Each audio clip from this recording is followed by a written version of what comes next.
Assalamualaikum ya Yohanes, jumpa lagi nih di Asyik Asyifa Bisik-Bisik. Kali ini kita kedatangan Dokter Kece nih sebelumnya, teman-teman. Nah, di sini ada Dokter Andi. Di situ, ya dok, sebelumnya perkenalkan saya Debbie Rizky dari RSI Asyifa.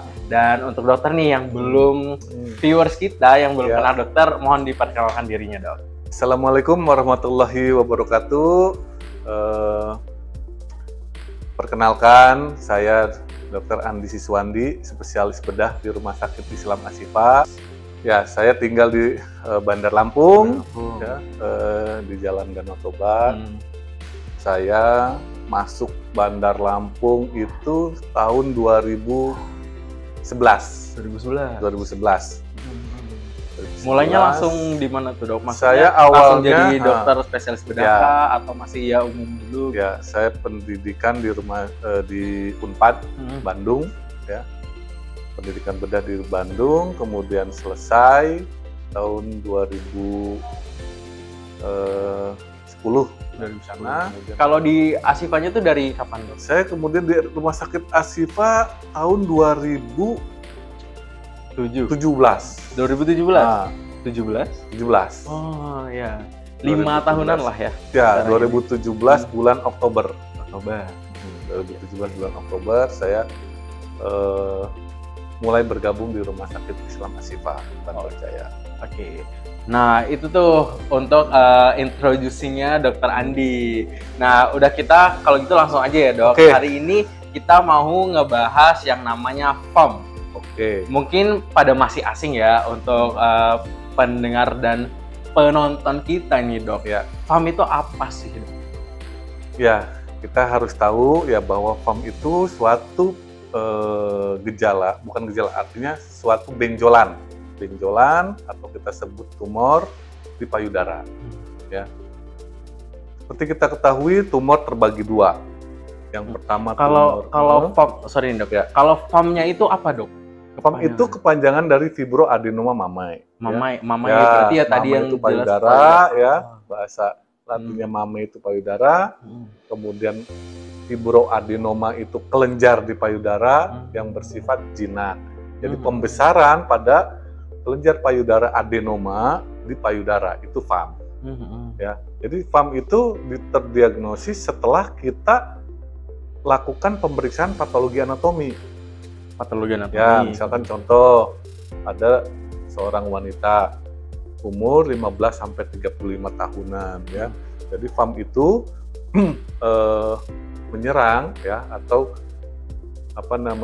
didapatkan pada pasien usia itu sekitar 15 sampai 35 tahun. 15 sampai 35 tahun. Dalam range sebelum 15 ataupun sesudah 35 tahun itu apakah masih bisa kena FAM? Oh, bisa saja, bisa saja. Ini kebanyakan. Kebanyakan umur usia produktif ya 15 sampai 35 tahun FAM itu. Jadi misalkan ada pasien datang ke poli bedah di Rumah Sakit Islam Asyifa dengan keluhan benjolan di payudara. Nah, itu ya. Jadi keluhannya adalah benjolan di payudara. Nah, itu kan bentuknya benjolan. Apakah gejalanya itu benjolan saja gitu? Benjolan saja. Dia tidak menimbulkan rasa nyeri. Enggak nyeri juga tidak itu? Tidak nyeri. Berarti keabnormalan atau ketidaknormalan dari kok ada benjolan gitu ya dok? Ya, yang diperiksakan? Betul. Jadi biasanya anak-anak SMA, kuliahan ya, masa-masa awal produktif ya, sama umur 35 tahun ya, pada wanita itu datang dengan keluhan benjolan. Dan benjolan itu biasanya akan timbul raba pada saat haid atau menstruasi, di mana hormon estrogen, hormon progesteron sangat tinggi, estrogen dan progesteron sangat tinggi sehingga benjolan itu membesar. Dan terabaklah di situ. Berarti terinisiasi atau tertriggernya itu dari perubahan hormon itu ya dok? Betul, karena apa? Karena FAM ya, ini penyebabnya adalah ketidakseimbangan hormon estrogen. Itu ya, tidak semua hormon estrogen sehingga dia kelenjar adenoma pada payudara membesar. Oh gitu. Tuh. ketidakseimbangannya itu Ya. biasanya karena apa, Dok? Banyak faktor pada sekarang ya, dengan makanan-makanan yang cepat saji, ya, seperti ya French banyak fries, lah, fried chicken, betul ya. Jadi burger gitu kan. ya jangan. Jadi kurangnya makanan yang seimbang. Dulu kita kenal menunya itu 4 sehat 5 sempurna. Sekarang nggak ada lagi 4 sehat 5 sempurna. Jadi sekarang itu menu seimbang. Ya nih Dok, tadi kan ngomong ciri-cirinya tuh benjolan. Ya, betul. Nah, benjolannya itu apakah ada karakteristik khususnya? Tidak sakit kah? Atau itu ada berair? Terasanya gimana gitu, Dok? Ya, benjolan pada FAM, ya, pada adenoma mame ini, benjolannya ada 3. Artinya ada 3 itu artinya ada 3 jenis. Simple, ya, ada simple itu cuma 1. Seperti kelereng misalkan, ya, seperti kelereng 1 benjolan kurang lebih 3 cm misalkan, bulat. Terus dia bergerak, mobile namanya, tidak terfiksir. Jadi nggak di satu tempat itu aja? Bukan, jadi dia tempat nih, ya, tempat itu, tapi dia bisa bergerak ke atas, ke bawah, ke samping kanan, kiri. Nah itu artinya dia tidak terfiksir, tidak diam di tempat sehingga tidak bisa digerakkan gitu ya. Jadi kalau orang awam mengatakan itu Dok benjolannya bisa jalan-jalan gitu. Jalan healing ya. Jalan-jalan tuh artinya dia bisa digerakkan tuh ke sini pada saat dia tiduran pasiennya, dia seakan-akan benjolan itu naik ke atas. Pada saat duduk benjolan itu seakan-akan ke bawah. Gitu. Yang kedua Dok. Ya, jadi kalau yang itu yang simple. Yang multiple itu yang kompleks, kita sebut kompleks, multiple lebih dari 1 benjolan itu. Jadi dia numpuk nih, misalkan kayak kelereng disatu-satuin lah. Gitu ya. Itu kelereng satu-satuin, jadi bergerombol, berkelompok begitu. Tapi tetap prinsipnya tidak sakit, tidak mengeluarkan cairan atau luka, gatal-gatal gitu. Gatal-gatal tidak ada. Juga. Tidak nyeri, ya itu khas untuk tumor jinak. Ya. Nah, kemudian ada yang giant farm. Giant farm itu bergerombol-gerombol bisa, kemudian membesar ya. Kemudian bisa 1 simple tapi membesar, giant farm itu juga bisa. Ya, jadi bukan banyak artinya gejalanya tetap tidak nyeri, tapi pada pemeriksaan fisik misalkan bisa simple nodul, kompleks nodul ya, atau giant nodul, itu tergantung dari berapa lamanya dia terkena atau terpaparnya. Kadang-kadang pasien itu merasa malu, periksakan ke dokter ada benjolan di payudara, malu pada suami atau malu pada ibu dan bapak kalau misalkan masih belum menikah ya. Nah itu ya, jadi kadang sudah besar baru datang ke kita. Gitu. Tapi sebenarnya itu kalau apakah berbahaya Dok tumor jinak? Tidak, saya katakan dari awal tadi ini adalah tumor jinak, pembesaran dari kelenjar payudara adenoma, ya, jadi adenoma mame, ya kelenjar. Jadi ini adalah tumor jinak pada payudara. Gitu. Kalau dibiarkan saja gitu Dok? Dibiarkan tetap jinak. Tapi dia akan membesar terus. Gitu. Dan lama-lama akan mendesak jaringan sekitar, kemudian menimbulkan rasa nyeri dan tidak nyaman. Jadi ya sebelum itu nyeri ya ada baiknya diobati lah ya Dok. Ya, jadi pada khususnya pada wanita-wanita ya, ada istilah mungkin sudah pernah dengar adanya sadari ya, periksa payudara sendiri. Itu tujuannya adalah untuk memeriksakan payudara sendiri secara dini. Ada benjolan sekecil apapun bisa langsung berobat ke dokter, periksakan gitu loh. Gitu. Jadi kita prinsipnya sebagai dokter bedah, apapun benjolan di payudara kita harus antisipasi. Antisipasi itu artinya kita anggap itu berbahaya gitu loh.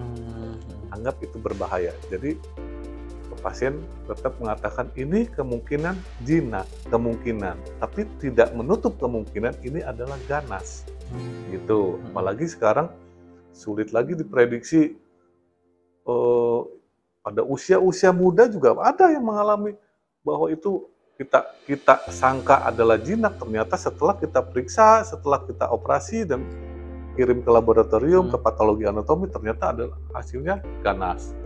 Padahal kemungkinannya adalah jinak. Bisa saja tidak menutup kemungkinan itu. Ya. Pada teori usia produktif 15 sampai 35 tahun adalah benjolan di payudara adalah kemungkinan adalah jinak. Karena ketidakseimbangan hormon estrogen. Tapi ada juga setelah kita periksa operasi ganas gitu. Ya, tapi kalau yang ganas itu berarti bukan lagi FAM ya, Dok? Bukan. Ya, bukan lagi FAM. Bisa jadi apa tuh, Dok, kalau yang ganas? Ganas kita sebut kanker payudara. Jenisnya banyak tergantung dari hasil patologi anatomi. Apakah ganasnya itu dari kelenjar payudara yang mana? Gitu.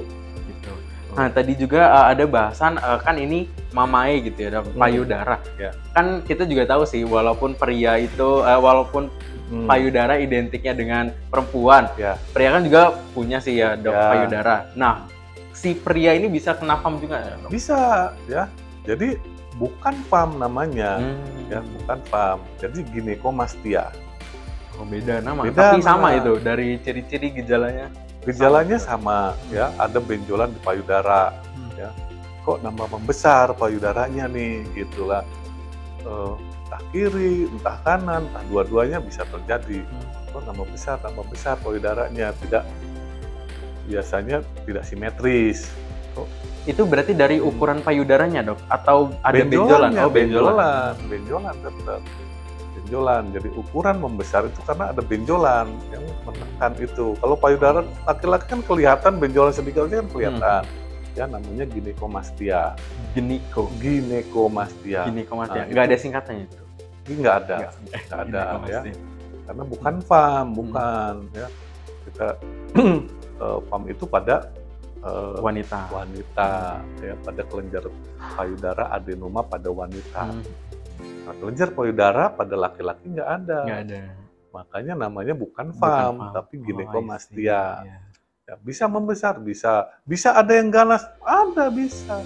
Dan itu tuh buat penonton, kalau emang ada benjolan di payudaranya, ada baiknya itu diperiksakan. Karena kan ya, nauzubillah min zaliknya, kita nggak mau ya yang tadinya emang normal atau tidak terlalu sakit malah jadi gangguan di kandungannya, gitu ya, Dok. Betul.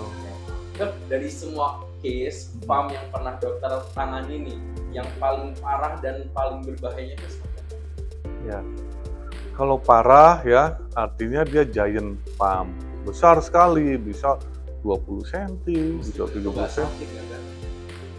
Nggak, lama-lama kalau udah besar sakit pasti ya, karena menekan saraf, menekan pembuluh darah ya, kemudian tidak nyaman, pasiennya membesar ya. Nah, sudah besar biasanya baru datang ke dokter ya, sudah mengalami adanya keluhan.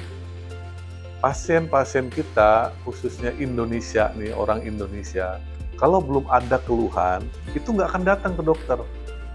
Nggak akan datang. Biasa gitu? Bukan biasa, memang begitu. Orang asli Indonesia ya, kalau nggak ada keluhan, nggak akan datang ke dokter. Nggak akan pasti. Ya, biarpun program BPJS sekarang gratis totali ya, tetap aja nggak mau. Apalagi ini daerah payudara nih, yang sangat sensitif ya, ya privasi ya, kemudian sensitif, rasa malu, itu sakit apapun kalau nggak ada keluhan berat-berat amat nggak akan datang ke rumah sakit. Itulah khas orang Indonesia, dan ini harus mindset inilah yang harus kita rubah. Ya. Nah ini juga, Dok, bener nggak sih, Dok, katanya kalau udah pernah kena, maksudnya FAM-nya ada di sebelah kanan, nanti di sebelah kiri juga muncul gitu. Bisa saja.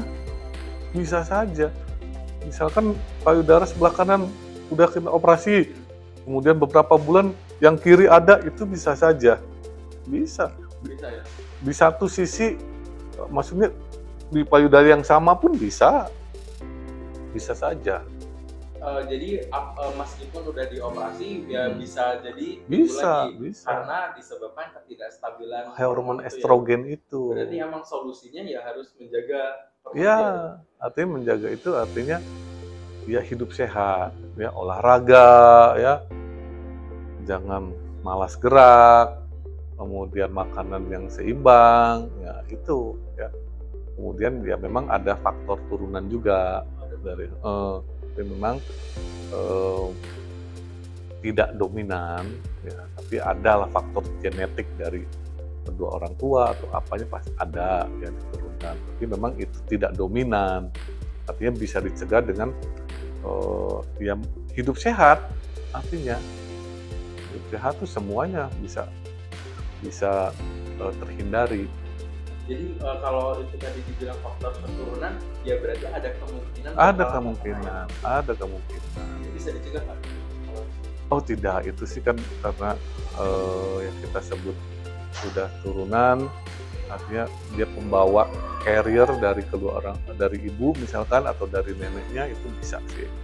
Tapi memang tidak dominan, bisa terjadi tapi tidak dominan gitu loh. Karena ini apa? Karena ini adalah suatu tumor jinak pada payudara yang dalam teori memang ketidakseimbangan hormon estrogen. Kecuali nih, contohnya misalkan kita dapatkan kanker payudara, nah itu juga itu ada faktor dominannya diturunkan secara genetik atau herediternya. Berarti istilahnya faktor penurun yang utama itu ya dari wanita ya? Ya jelas dari wanita. Nah tapi dok, misalnya kalau memang dari keturunan kita nggak ada PAM, tiba-tiba kita bisa, semuanya bisa. Jadi emang kita ini harus concern kepada diri kita ya dok. Iya. Kalau ada anomali atau yang berbeda dengan fisiologis tubuh, ya setidaknya kita open dan diperkenalkan. Iya, jadi ya memang ya itu apapun ya keluhan di tubuh kita sebaiknya ya ke dokter periksakan. Ada di puskesmas, ada dokter umum. Dokter umum pasti mengerti ya, apalagi benjolan seperti payudara ya. Kemudian beliau akan merujuk ke rumah sakit terdekat yang ada dokter bedahnya ya itu. Jadi periksakanlah sedini mungkin kelainan-kelainan yang ada di tubuh kita sehingga kita sebagai dokter bedah penanganannya bisa maksimal gitu. Nah, kalau udah terlambat ya jadi ya betul, apalagi pada kanker-kanker payudara yang sudah membusuk ya, sudah pecah, sudah lukanya nggak sembuh-sembuh, sudah menyebar kemana-mana, kelenjar getah bening, ke paru ya. Nah itu sudah stadium 4 kita akan susah. Jadi apapun sakitnya pada pemirsa nih ya di rumah atau dimanapun berada, sebaiknya periksakan apapun gejala yang ada di payudara atau dimanapun yang semestinya memang tidak ada, kok ada, segera periksakan gitu. Dok, berkaitan dengan ketidakstabilan hormon yang menyebabkan PAM. Nah itu ada bakalan terpengaruh nggak sih dok dari sistem reproduksinya? Oh enggak ada hubungannya. Nggak ada hubungan. Kalau untuk ke ASI gitu? ASI nggak ada hubungannya. Nggak ada hubungan. Misalkan pada wanita menyusui terkena PAM itu nggak ada masalah. Jadi ya itu nggak mempengaruhi. Tidak mempengaruhi dalam menyusui, tidak mempengaruhi dalam memproduksi ASI. Kalau ditanya seberapa banyak pasien PAM itu? Banyak. Pada pasien PAM atau tumor jinak payudara itu banyak kasusnya. Tapi kebanyakan yang sudah ada gejala kayak nyeri gitu ya dok? Atau bagaimana? Ya kadang kalau misalkan masih sekolah atau kuliah di antara orang tuanya, biasanya kan mengeluhnya kepada orang tuanya ya pasti akan worry ya, akan khawatir lah terhadap anaknya, pasti dia akan dilakukan pemeriksaan ke dokter. Itu biasanya sih pasien-pasien saya yang masih sekolah atau kuliah diantar sama orang tuanya, karena mereka ceritanya atau memberitahukannya kepada ibunya biasanya. Bu, ini ada penyakit. Nah, ibunya kan sangat khawatir kalau misalkan anaknya takut kenapa pasti ya udah dibawa. Nah itu yang ya dok. Ya. Nah aku juga pernah nih dok dapat cerita dari teman cewek nih, dia ketika haid itu ngerasa nyeri di payudara. Ya. Nah, rasa nyeri yang ketika haid dan gejala PAM yang emang sudah agak berbahaya itu ada nggak perbedaannya? Ya, kalau haid kan saya katakan tadi, haid itu faktor fisiologi pada wanita yang masih produktif ya. Artinya pada saat haid, wanita itu kan perubahan hormonal, ya, meningkat semua, estrogen, progesteron meningkat, sehingga kelenjar yang ada di payudara ikut membesar, membengkak, ya, itu menimbulkan rasa nyeri karena perubahan hormonal itu, bukan karena FAM-nya, gitu, ya. Jadi kalau FAM atau tumor jinak pada payudara tidak menimbulkan rasa nyeri. Nah, makin teraba pada saat haid karena hormon itu meningkat, FAM itu juga ikut membesar, payudara membesar dan tegang, gitu. Ya, mohon maaf, misalkan pada wanita-wanita yang sedang mengalami menstruasi, ya, emosi juga meningkat, ya. Oh, lagi PMS nih, ya, deket-deket kan istilahnya begitu. Iya, sensitif banget. Ya, sensitif lah, gitu harus. Makanya ada lagu wanita ingin selalu dimengerti. Itu lagunya itu curang. Kenapa laki-laki kita nggak mau dimengerti juga? Ya itu. Iya, karena wanita ingin dimengerti. Laki-laki kan nggak mengerti. Nah, itu. Nah, betul ya. Nah, itu curang sebenarnya. Ya bagaimana? Tapi memang wanita itu ya spesial. Artinya dikasih sama Allah ya dengan segala kelebihannya, yang disamakan, ya sudahlah, itu takdir kita sebagai laki-laki, begitu ya. Jadi perubahan hormon itu ya kadang nyeri di payudara, tegang ya, nyeri di uterus, apa di daerah perut ya karena kram ya, dan itu sangat sakit memang itu. Tadi untuk menjaga kestabilan hormon itu salah satunya dengan makanan ya. Ya, dengan olahraga, hidup sehat ya. Kalau dari makanan itu makanan yang seperti apa dok? Yang bagus? Ya itu yang saya katakan tadi, menunya seimbang. Artinya banyak makan buah-buahan ya, banyak sayuran, kemudian protein. Kalau yang asin kah, makanan asin, makanan manis, ya, asam? Enggak, tidak ada spesifik itu. Yang manis, terlalu manis ya berbahaya ya, karena bisa menyebabkan diabetes ya, atau kencing manis. Asam juga nggak bagus buat asam lambungnya, buat pencernaan. Pedas juga nggak bagus buat pencernaan, usus nggak bagus.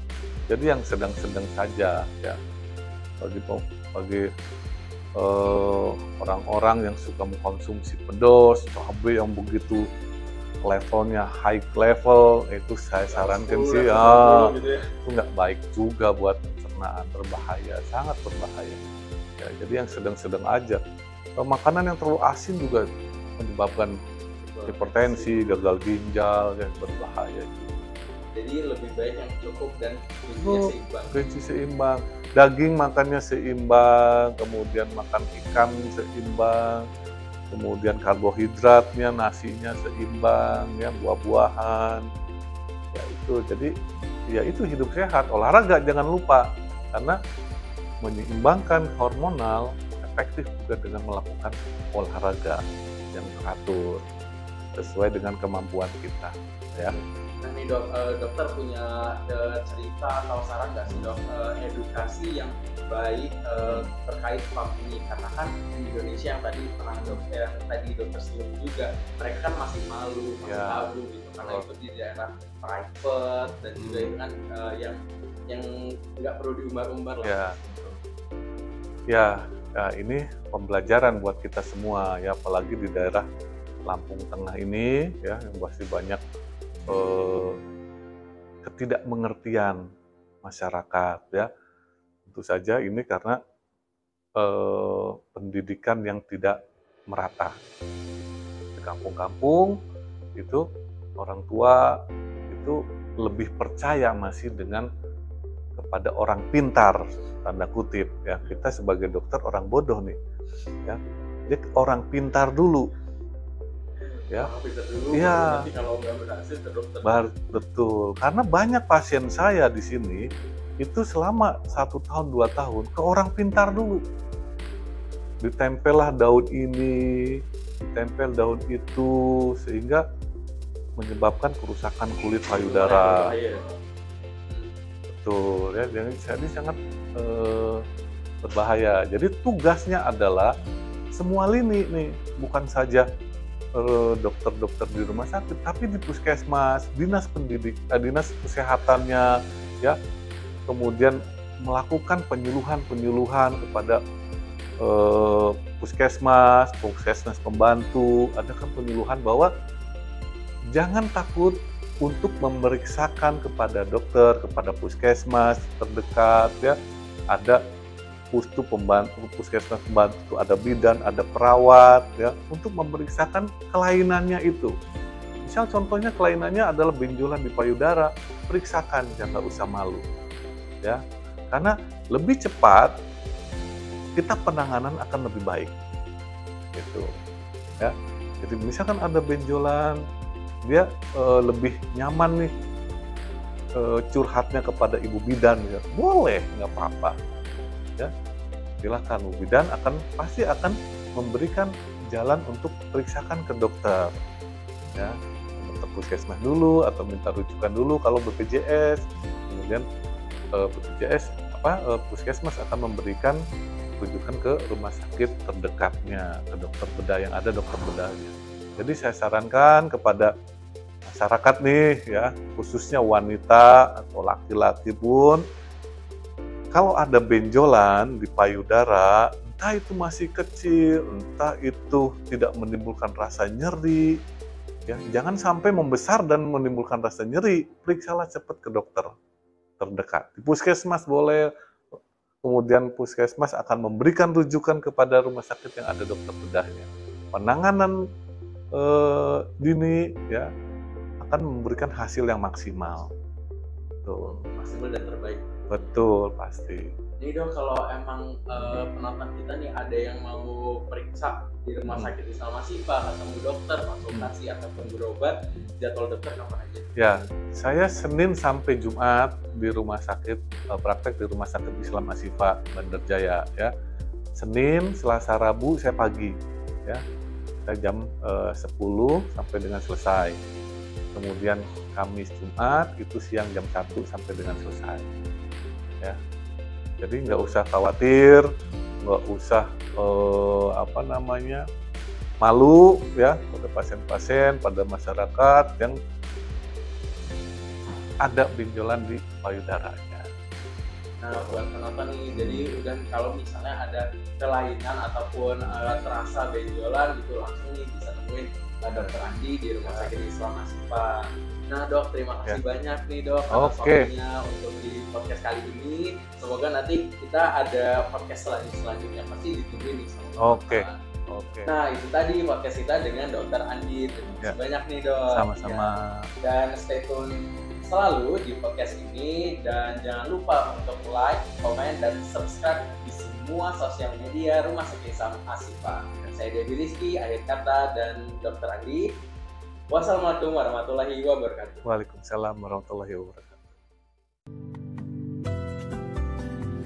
Asyik Ashifa